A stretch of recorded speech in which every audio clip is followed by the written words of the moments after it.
So if Jason Tatum was there, 6 All-Stars, 5 All-NBAs, an Eastern Conference MVP, and All-Star MVP, and a championship. If his resume was in the Memphis Grizzlies, he has a statue in Houston. Gil, how you doing today, man? I'm doing good. Good. Got a couple things we want to react to. Got a couple things we want to talk about. Dead season in the NBA, but somebody's always gonna give us something. When you say dead season, what do you mean?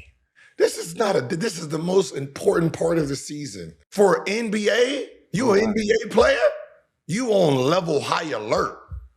It's National Guard going on in your head.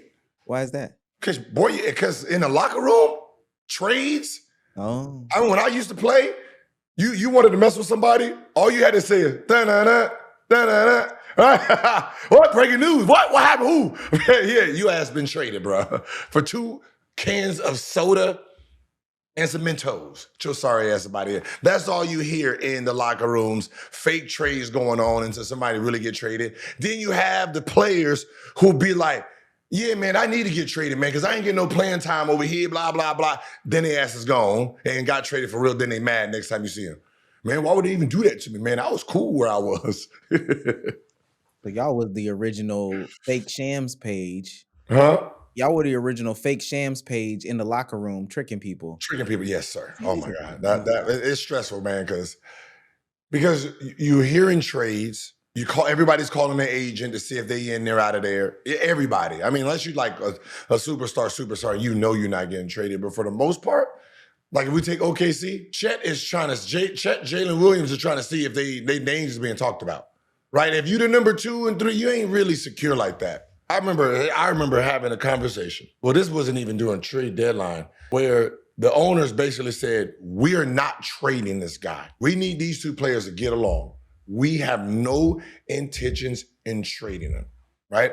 I remember it was John Wall and Bradley Beal. Right? So John Wall is here in LA. So me and Bradley go. So I'm friends with both.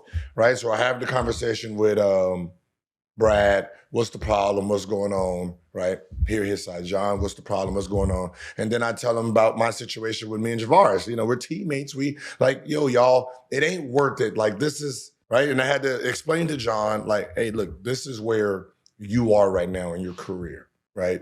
This is where he is. He's been holding the team up and while you've been gone, right? He's the star now, right? You have to accept that to understand how to survive in this game, right? And, you know, these are the things that's happened. You are the point guard, like, you have to let him, because he's earned the trust of this team, right? They believe in him just like they believed in you. Right now, y'all have to coexist. You just got to step aside for a little bit and move in that direction. And, you know, talk to, you know, GMs, the GM, and, you know, we said, hey, listen, we're not planning on trading John Wall, right? Have no intentions of it, right? He got traded. Oh, damn. Oh, damn. And I'm sitting here like, you just said you wasn't trading John Wall. I told him. He said, I had no intentions in trading him. We wasn't trading him. Then I get a call and said, hey, we're looking to move Westbrook. Well. He says, what? Like, he just averaged a triple-double for the last 3 seasons. And I'm like, hey, what about Westbrook? And they're like, Westbrook? Who? Westbrook is on the loose? Yeah. What do they want? And they said, John Wall. And they were like, yeah, do it. So you're never looking to trade, or some players don't even be in the whispers of being traded until someone presents some shit you just can't turn down, right? So, you know, OKC can be like, yeah, we're fine. We're not with Chet. And then Bucks are like, hey, we're trying to get rid of Giannis. Can you give us Chet and Hartenstein? Wait, what? And then that's it? Yeah, give me them 2. Then you sit there making a blockbuster trade because it landed in your lap, right? It's also fringe too, meaning this. Most teams have relationship with other general managers, other owners, right? So there's pipelines of certain teams. Our pipeline as Wizards was to Dallas. So most of our trades was back and forth to Dallas. So if you ever look at our tree, most of the players that was moving were us versus Dallas. So, you have to build those type of relationships. So let me ask you this. So this is a very exciting time, sir. Yeah, I see. I see now. So if you a year 1, year 2, year 3 player and you getting around this timeline, what are you doing as a guy who may or may not be on that bubble? What are you doing as a player? You showing up to practice early? You bringing donuts? Bro. Everybody's showing up early. If practice was at 11, everybody in that motherfucker 8:39. Right? Because as much as even if you're disgruntled, as much as you want to be traded, you don't want to up and leave. Mm-hmm. Because what ends up happening is if you're getting 15, 20 minutes over here and you don't like that and you need more, imagine going to another team and then trying to earn their trust and that coach's trust to get those minutes. Because one thing you don't understand, you get traded from this coach who knows you to another coach who don't know nothing about your game, and he got to put you in, right? You know different than a rookie at that moment in time. He's putting you in because you're part of the rotation because they just traded for you. But he has a short leash. You don't know his plays. You don't know nothing about nothing. So if you're not instant offense or getting it done early, get his ass out. And you got a short leash. Yeah. But everybody there early. Oh, yeah, talking proper, too. Hey, coach, how you doing? Hope the family's good. You said, pants pulled up. They got a belt on. Yeah. You're on your best behavior. That's funny. All right. Gil, Memphis is mad at this one. This is from Jason Tatum. A lot of times, like, former players come back, and whether it be Rondo, KG, Paul, or Cedric Maxwell, who works for the team, or, they talk about the 86 Celtics, like, the thing they all have in common is they won. They won one or multiple championships. So as, you striving to be a great player, it's like, the career I had right now, if I had it with the Grizzlies, like, I would have a statue outside the arena. Right. But now I'm chasing people like Larry Bird, where the standard is so much higher. And it's like, you don't want to be the great player of the Celtics that, you the one guy that didn't win. Like Bill Russell, John Havlicek, Kevin McHale, like, they all won a championship. So, you don't want to be remembered as that guy or that team. Why he say fuck Memphis? Why? When did he say that? The Grizzlies, look, I'm telling you right now, Grizzlies fans all on the internet today, Jason Tatum, we coming for you. Because why he say fuck Memphis? I didn't hear none of that. He said if he was playing for the Grizzlies today, he would have a statue. Facts. Oh. If Tatum resume was in the Memphis Grizzlies, he will have a statue when he retires. He is saying complete truth. Oh, yeah, what? Oh, sir. He probably has more All-Stars by himself than combined from the franchise. Okay. Look, I don't have to look it up, but I'm sure he's in close. Like, who's the best player ever for Grizzlies? Exactly. So if Jason Tatum was there, he has what? 6 All-Stars, 5 All-NBAs, an Eastern Conference MVP, and All-Star MVP, and a championship. If his resume was in the Memphis Grizzlies, he has a statue and he's done. He's no different than Giannis or Jokic in Denver. Right? When Giannis is done, he's going to have a statue. He should have a statue out there. Same thing with Jokic. He should have a statue in Denver. It makes it no different. What he's saying is pure facts. Leave your emotions at home. Playing for the Lakers or the Boston Celtics, you're not playing against your field. You're playing against legacy. You're judged off of pure legacy. And that's it. Boston Celtics fans or Boston Celtics players are being judged by them people up there, and in LA, you're being judged by them things up there. Go ahead and say it. Let me tell you, I actually did look up we said Jason Tatum has how many All NBA teams? 5. 5. Marc Gasol has 1 first team All NBA. Mhm. Ja Morant and Marc Gasol have a second team All NBA, and then Zach Randolph has a third team All NBA. That's all the All NBA. That's 5. It's 4. 4. 4 different times, but yeah. So as a unit, they have. So as a franchise, they got 4. 4. He has 5 by himself. Okay. Yeah. So you see what I'm saying? So listen, even though I just threw it out there because I had to let it run through the little thing, right? Like it's. So yes, if he was there, he is the. I don't even want to call it, like it's like being a 10 in Ohio, right? Right? A pretty girl in Ohio is just a pretty girl in Ohio. To really know if you're beautiful, you have to be a pretty girl in a big city. You understand what I'm saying? No, I understand. If you are pretty in LA, Miami, New York, you bad. You pretty around your friends in backwoods, Ohio, yeah. You local. So that's what he's basically saying. He's saying, man, listen, 5 All-Stars, 6 All-NBAs, what he has right now, you don't crack nothing in that ceiling. You don't crack nothing up there.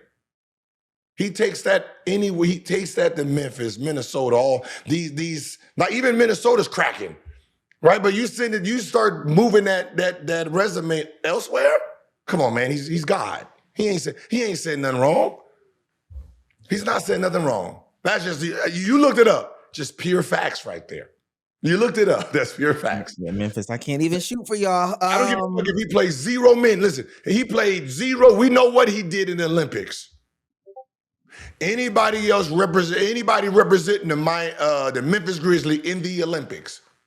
Oh, Marc Gasol for Spain. Yeah. Okay. All right. I see your face. He represented his country. His country. Right? That's it. See, that's that. No, when we talk about USA, right? Being like, when we're talking about pushing your brand in the United States of America, that USA coming from Memphis Grizzlies, you God to them. Come on, man. I'm just saying, the man speaking pure factual facts. I'm with you. All right, let's see if Barkley's speaking facts. So who? Barkley was on Dan Le Batard the other day. Never.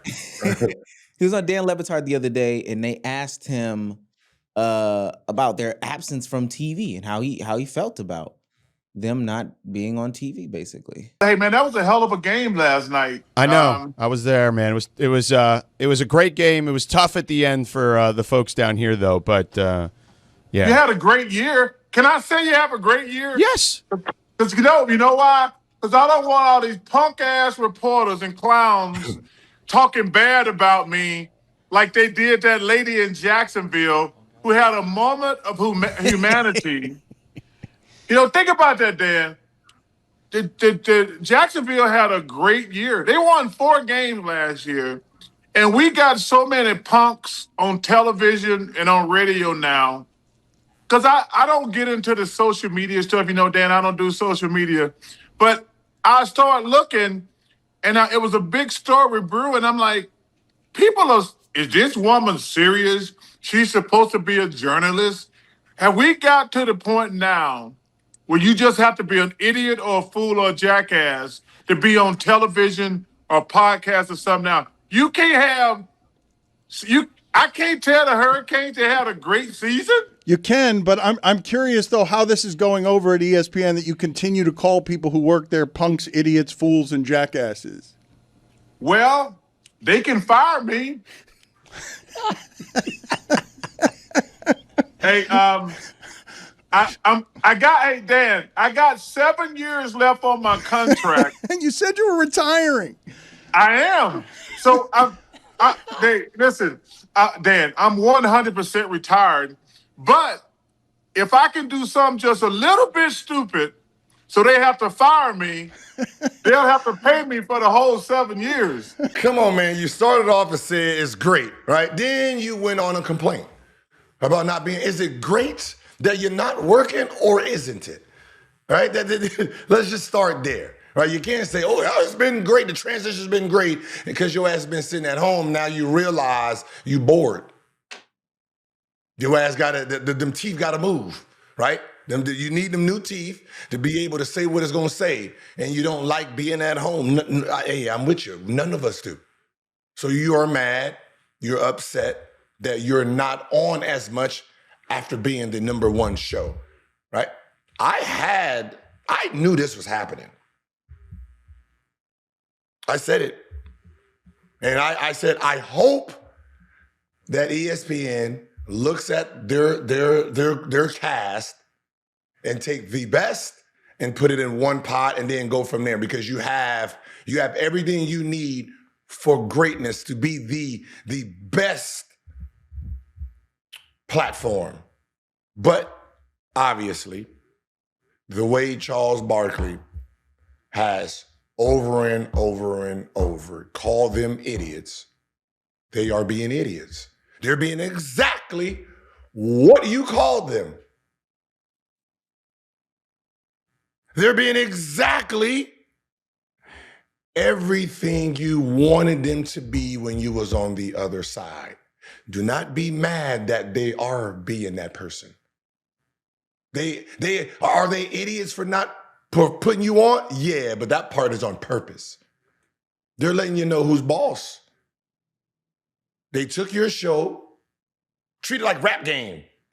I want this person so I don't have to battle with this person. You was in front of them. Now your ass is behind them because they're putting you on less. It's just as easy as that, right? They have the younger crew. They have the younger talent for the most part. Right now it's football season, so I don't know what they're going to do during basketball season, but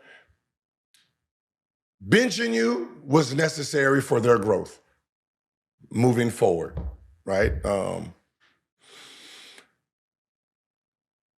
The problem is with the older generation, they don't have a safety net for their content themselves and for their takes to stay relevant in this dog-eat-dog world, in this landscape of what's going on. And that's why you have the Skip Bayless, who has his own channel, his own platform. Stephen A. Smith realized a couple of years ago. You see Shannon Sharp. Now, if Shannon Sharp didn't have his two platforms, mostly nightcap, to talk his sports, he would have been out of the picture, right?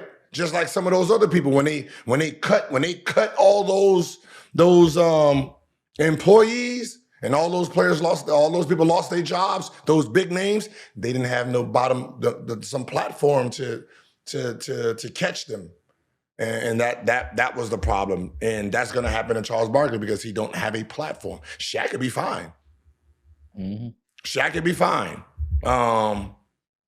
Because he has podcasts, he has his social media, so he can do whatever he wants. For someone who only relied on ESPN, if they don't put him on this year, he's only going to be viral when he says something negative about what's going on other people's podcasts. Other people's podcasts. Well, not his own, because he is part of the old ways of doing things. And if you haven't smartened up, create your own safety net. So when some of these establishments decide they want to move on or move in a different direction, you can barbecue their asses with your own platform. Period. You said two things that were important: the growth, and sometimes these platforms might move on, and the only way you can get viral is by saying something negative, because that's why we're here. It ain't even about saying something negative. It's just about it's entertainment, man. The reason we love Inside the NBA, I love Inside the NBA, right? Entertainment, right? Charles Barkley, Shaquille O'Neal, Kenny, they're entertaining, right? The best cast that I love watching on big platforms was them. And then we have Stephen A. Smith mixed with Michael Irving, Cam, and RC. Those four right there, that's entertainment for me, right? I do not want, I'm sorry, and this is a shot at football, but it's not a shot at football. This is just reality. There's a reason Cam is shot his way up there. RC shot his way up there. Michael Irvin is on. Entertainment. I do not care about your fucking stats. When I was doing football and I would watch from 4:30 to, you all sound the same like some damn robots of information. Sitting there about to fall asleep. That's why during football season, if I ask you what has been the most viral moment, it's not you guys saying anything. It's just the player, Shador, Michael Parsons, shit, who else out there? Who's been relevant? I mean, shit, AB and his off the court stuff has been more viral in the football world than actually the football itself. It's the game, watching the game is big. Social media presence and how it's being talked about, boring. I don't know if you guys look at the Stephen A. Smith, that lineup and how they bring that energy and what they talk about. But for the most part, 98% of the information that's coming, they all sound like robots to me. Like I just sit there like,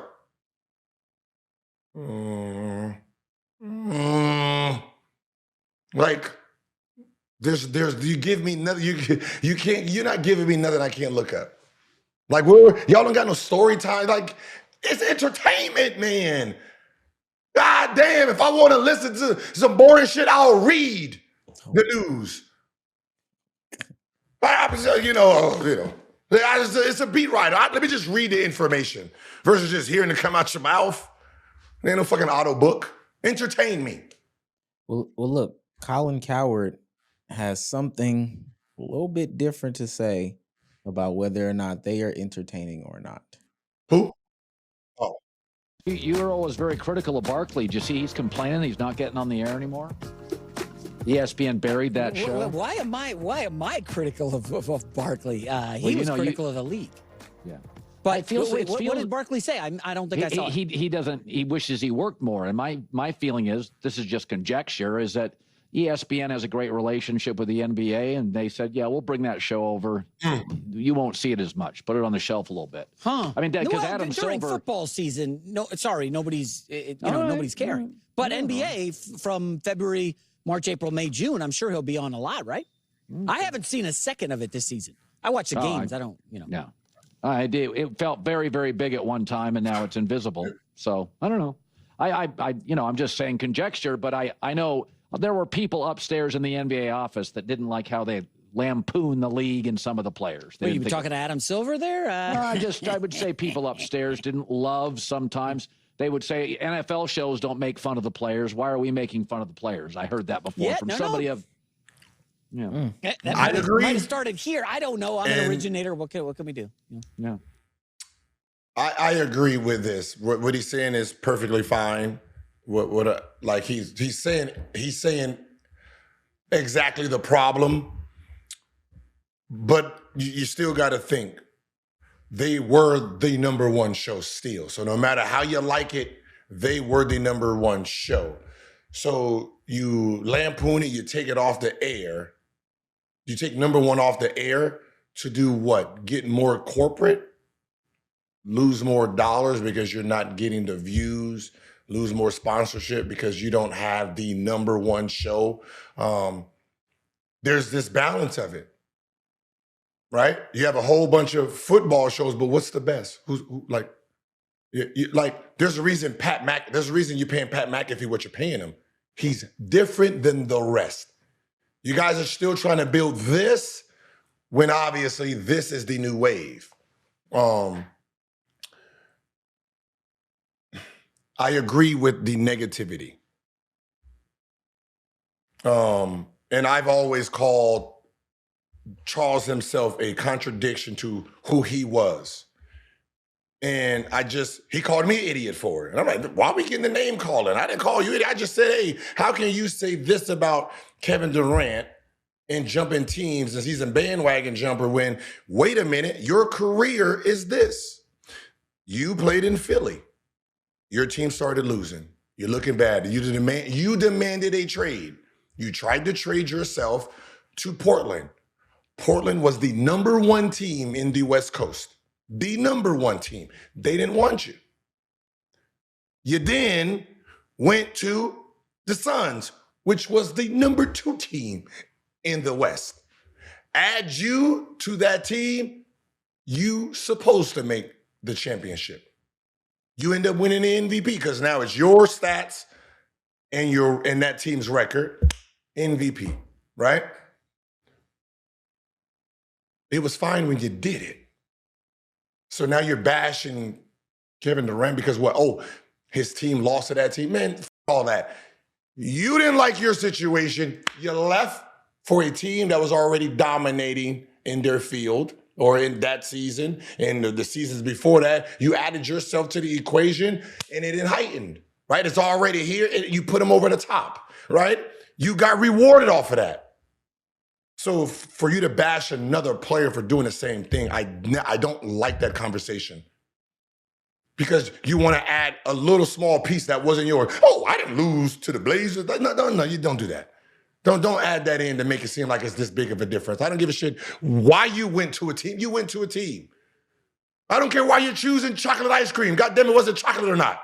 I got chocolate on my bed. Was it chocolate or not? That's the I want the end result. The end result was you left.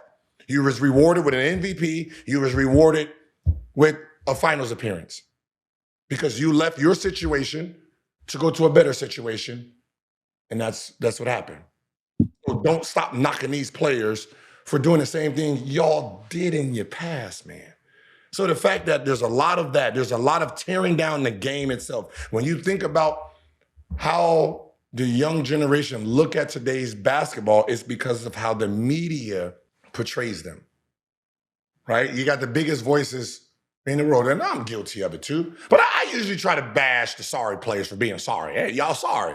You're sorry. You know, I can't help it if you're sorry. Go get in the gym. But I'm awful. If I do bash you in some type of way and you perform well, I'm not biased. I'm not locked in biased to trying to figure out why I don't like you.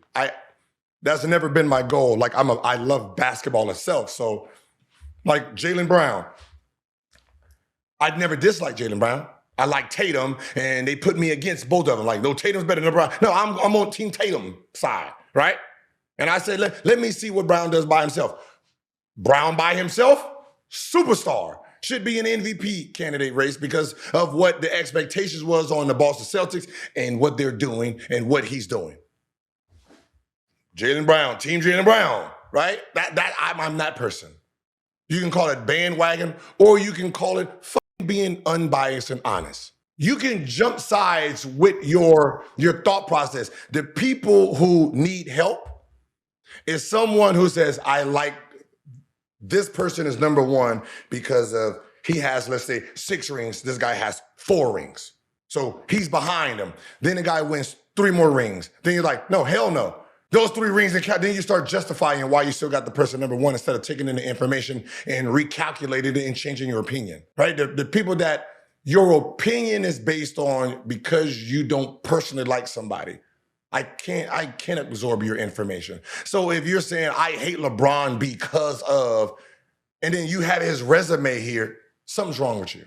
There's no problem with liking Michael Jordan and LeBron James and Kobe Bryant. Right? You can I like McDonald's and I like Burger King. Period. I like them both. I like the Big Mac and the fucking Whopper. I don't have to choose one. And that's the problem. We choose to bash. And the Charles Barkleys is the ones that they put this thing together, right? Everyone's an idiot, everyone's slow, everyone's this, and you know what I mean? Motherfucker got the Chick-fil-A's in his mouth, them chompers, right? he got chompers in his mouth. Like I'm looking at him like, man, like Bruh, the only thing that's left is them teeth at this point. Goddamn. That ain't the Charles Barkley. I know that's get that Ozempic. Click.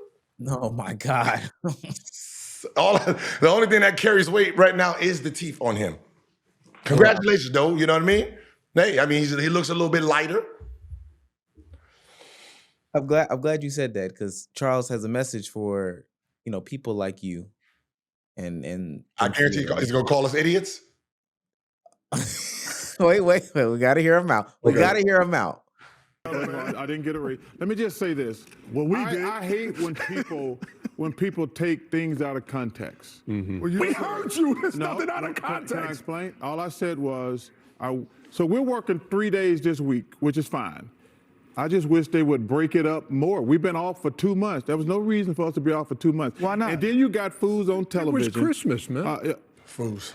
I'm happy. Listen, it's a month. First of all, Christmas. Why was there no reason for us to be off? Christmas is the worst holiday in the history of civilization. All you do is waste money, hate Christmas. You know that. What does that have to do with us working Christmas Day 5 days? Oh, we work Christmas Day. I know. So But you said it's been 2 months since we were on. Yeah, but we only work once in 2 months. It's been a month. And let me tell you We something. worked 14 hours in one day. And I feel overworked. Can I look at this camera right here? Yes. Okay, there's some fools at home. Or on the internet. They're at home now.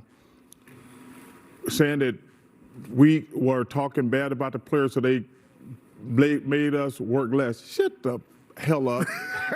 Shut the hell up. This is already scheduled. Nice catch, by the way. Because you know what, I really know. Do you realize how I'll scheduled pay the fine, Chuck but said, Chuck, come I'll on, pay the man. fine. These guys are like, well, these guys, they gonna put them on the shelf because they don't want them on TV. Man, y'all need to shut the hell up. This was already planned months and months ago. All I said was, I would have liked to work more. But we're gonna be so heavy on the back end. I know. We work 3 days next week. I know. Saturday, Sunday, Wednesday. Then we go all of the playoffs, all of the finals. The only point I It's made. heavy back end. I know. And we could have. When the games really mean something. Well, they all mean something. No, they don't. Yeah, but they really mean something. You don't think the cup mean anything? Oh, you gonna watch it? You fools at home need to Twice. Foods. Listen, the only thing that was planned was to do exactly what it was done. We're not going to let you compete with our number one show, right? Right? It was a number one show over here, a number one show over here. This show was number one. This show was fighting for number two.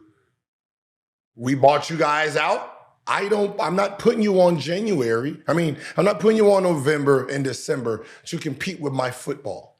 I'm not going to let you compete with my football show. When my football show is done and it has all its ratings and we looking good because we don't have competition soaking up all that up, then we can roll you out with our basketball cast.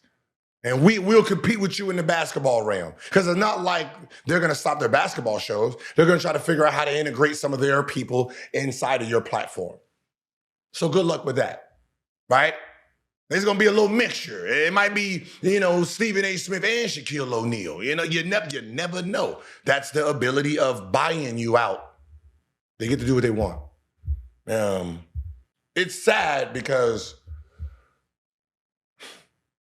I feel all jokes aside, I feel what Charles Barkley is saying. You have a group that wants to work, and they're being penalized for wanting to work. They love what they're doing because they're great at what they're doing. They were the number one show, and they're getting penalized for it, and they're being attacked for not being on. When, be honest, the people who are attacking them couldn't hold their jaw straps when it came to ratings. So to him, hey, we wanted to work in this, and we watching all these other fools talk about basketball, and we suck. Well, not in reality, because most of everybody who talks basketball don't even compete in your realm because you do in-game and after-game conversations, right? It has nothing to do with takes and all that stuff, right? So I hope ESPN decides to mix their cast a little bit and figure out what is the what is the most entertaining cast and put that shit on 3 or 4 days a week. That's it. I don't care about feeling. Who in that mug can get the people watching, that's all that matters. Who can get people in them seats watching? Put your feelings aside. Numbers matter, right? If you can't get no sponsorships because of whatever, that's your personal problem. Whoever that is, fire them, right? The ratings are the ratings. You can't knock the ratings. The people are choosing what they want to watch. They were number 1 last year. People want to watch them. That's it. Right? That's it. That's it. It's basketball season. This ain't like, I don't know why people get this information about fucking football and football. Football is great in person and watching. Your numbers around the world on social media platforms and social media, anything, it don't exist. Like, I'm sorry. Like, I don't know who is feeding you the information. Most of the ESPN analysts who are on football, who got famous, they went viral usually because of when they talked about a basketball situation. The hockey guy, right? I don't know what his name is, but he's supposed to have been good. He went viral a few times, not because of hockey, not because of football, but basketball take last year, right? Everybody's gotten big off of basketball because we are in a social media world, which means I don't care how many people go watch it in a stadium. Social media is everyone in the world. So no matter how big you are in a stadium, what is the world talking about? And the world and the numbers are saying basketball is what we're watching online. What we want to see online, the clips online, every day news, every day. If you rip through everyone's social media, when you're talking about weeks and weeks of stuff, of information and highlights and stuff like that, it's basketball talk, man. You can identify it. It's a simple conversation. Everybody can identify with basketball conversation. Anybody can be a genius in basketball conversation. Football conversation is like watching golf. It's more intelligent. You actually have to know what you're talking about. Like, you have to be a student of football to really, and that's why there's 100 producers telling you the information. You got your fucking 15 sheets out, right? You watch ESPN, believe it or not, they got iPads of talk. Why do you have index cards? Why do you have index cards? Because I always keep notes about everything, man. But like it's not something you can just, you're not, like, you can be a savant and have a conversation, but for the most part, when you get that rundown, you have to really go in and try to understand, because it's an intelligent talk. It's coming from so many different sides. You got the offensive line. If you have one of those, like he's speaking from this and what he's looking at defense, you got the defense line, you got the receivers, you got the cornerbacks, then you got the quarterback talk, right? Then you got the coach talk, all different sources of information. So with football, an analyst is so far behind that they got to handicap the playing field. Meaning, if I have these football players inside of this format, I got to keep it to 1 minute intervals, right? Hurry up and give your take.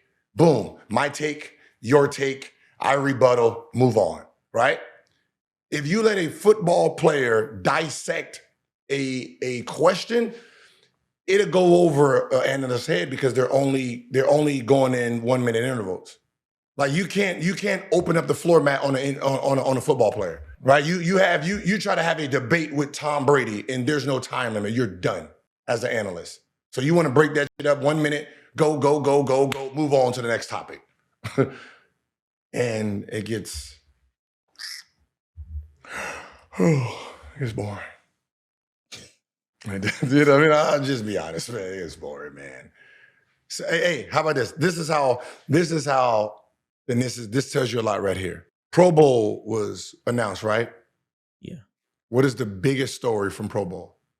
So let me try this. What is the only story from Pro Bowl? Let's try to say, what is the only person that's being mentioned from Pro Bowl? Oh, Shador. Okay. It's all three the same person, right? Yeah. How many people get picked in Pro Bowl? Oh, all of them. There's about what? How many people? Really, like 100 something, ain't it? I don't know. Two teams. Okay. What do you mean? So, are you understanding what I'm trying to say? Yeah, no. I totally. Right. There's all these players.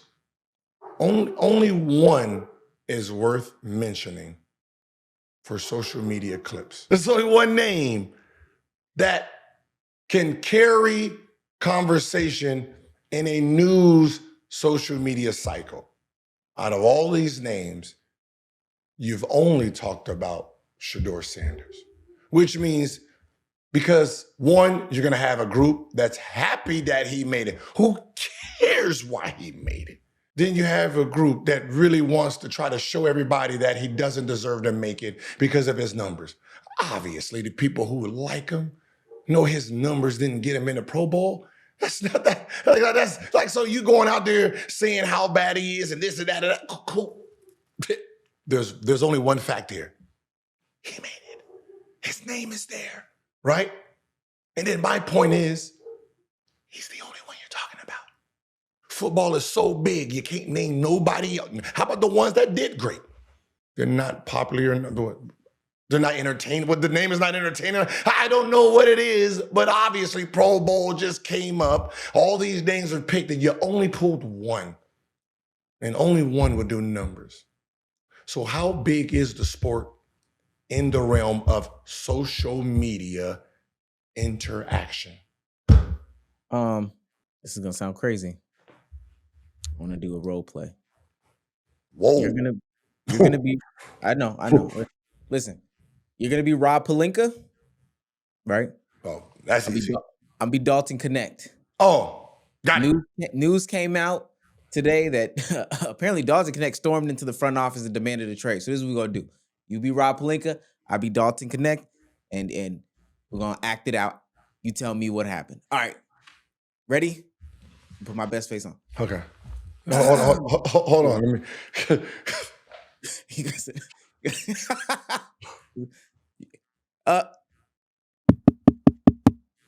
Miss, can I come in? Yeah. Yeah. Okay. Hey Rob, how you doing? I'm good. How you doing? I'm good. Look, I want to cut to the chase. I want to get traded. Who are you again? It's me. It's Dalton. Dalton. Remember? I thought you was the new intern I hired. Oh, come on in. Sit down. Yeah. Sit down. Thank you. So what's the problem? Just not the role, the fit. You know, I thought I was gonna be playing more. You know, y'all got new white guys to replace me. Oh. Are we talking about the NBA team or our G League South Bay team? No, I'm number 4. Oh. How about this, son? Let me just cut the bullshit with you. You can walk out of that door right now. You can trade your damn self. All right? Okay? This is the NBA, sir. All right? If your ass ain't playing no minutes on my team and you can't beat out these white boys, I'm damn sure you ain't gonna beat out nobody on another team. All right? How about this? You go out there, you fly yourself to any city you think you can play in, and I'll sign off on it. Now get the fuck out of my office. I'm sorry, man, but you demanded the trade. What the fuck am I gonna get back? What am I asking for? Huh? What am I asking? Hey, New York, hey. I want to make a trade. I have a Dalton Connect, and I would like, hello? Sorry, they hung up. Bad service, right? You're gonna be making a whole bunch of calls. What you're gonna get back is what, a fucking cheesecake, 2 raffle tickets. Like you haven't done anything in this NBA to demand a trade. When we tried to trade your ass, you caught feelings, and your feelings was hurt, and you ain't played well since. I demand a trade. The fuck you think we're about to get back? You think somebody about to give us like a second round pick? You was the 17th pick in the NBA draft. Bronny James has been bashed for his guaranteed contract, and what he's done in the NBA, right? This $4-5 million that he got guaranteed versus what he's produced. What his 30, if he played 36 minutes, this is what he will be averaging for what he's gonna get paid. Can you do that to Dalton? You 36 plus his pay. He makes about what? For, he's 17 picks, so it's about 14 million. He's on pace. If he played 37 minutes, he'll average 13. Bronny, 5 million. And if he played 36 minutes, he'll average 7 points. He's more valuable to the contract than you are to the contract. That's just facts on the numbers.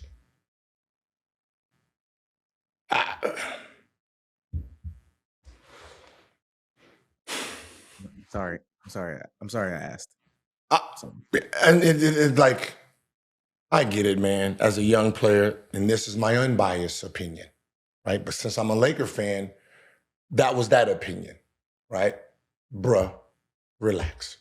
We're gonna get rid of you. you don't have to worry about that. You were trying to get rid of your ass last year, but he came back. We had robo knees. We didn't want that. We gonna get rid of you, son. But I can tell you this: it won't be your name won't be as the feature of the trade, right? It'll be this person, this. You're gonna be in there, but you're gonna be gone. Now, unbiased. I understand the frustration as a young player, right? You was this is what you did in college. You come into the situation. You had some success as a rookie, right? Then you got traded out of the whim and you haven't recovered mentally from that. And then you're not playing much this year, right? You want to get a fair shot before it's really too late and they've given up on the upside of your talent. And when it comes to upsize, I'm just talking about the age is one thing, but if we get rid of age, because people still don't understand that. They think if you're good at 26, you're good, right? They really still believe that, and they still don't understand why the draft process is the draft process, right? A 26-year-old versus an 18-year-old, I want obviously the 26-year-old should be better, but in reality, what is the 26-year-old compared to other 26-year-olds? Far distance, right? So if I say, hey, he's 24. Yeah, he was drafted there, but he's 24. So age is age, right? Where does he compare to the rest of the 24s? Now you see where his value sits. That's what they think up there. So we would just go off of his attributes. You have a 6'7", 6'8", so 6'6" wing that can shoot it, because we've seen it in college and we've seen clips of it. Very athletic. Kind of got long arms. Someone can use that, right? So you're not wrong for trying to get in a better situation. And I can't truly say this situation isn't the best for you once they realize how to get rid of the other pieces that have no real value in succeeding, right? Because I truly will have you as a defensive, offensive player versus my 6'4", Marcus and Gabe, right? There's no upside there, right? What they do defensively, you can do defensively with a bigger frame. What you do offensively, they can't even compete with. So I hold more value to that, and I don't know if I push that trade. Like, I was trading you for a center. Almost got a center out of you. So he's probably an asset that they'll probably hold on to unless they can get something really good. That's my unbiased opinion, that he actually holds more value than he probably believes, to me. Because, like, I can see his attributes. Like, he's an athletic guy that can shoot the ball, that has potential to be a defensive non-liability, and you're big. You can put the ball down, you can create your own shot. I can always use that. right? Like you can be a very valuable sixth man somewhere where you come in the game and you are TJ and you are one of those guys who's going to change the tempo of a game, or you can be a starting, shooting guard 3, depending on what the team looks like. So back to bias. Get your sorry ass out of my office, man. All right, and you wait till your ass gets traded. You wait for that fucking trash can and that trash bag on your locker room to move your trash out our shit. All right.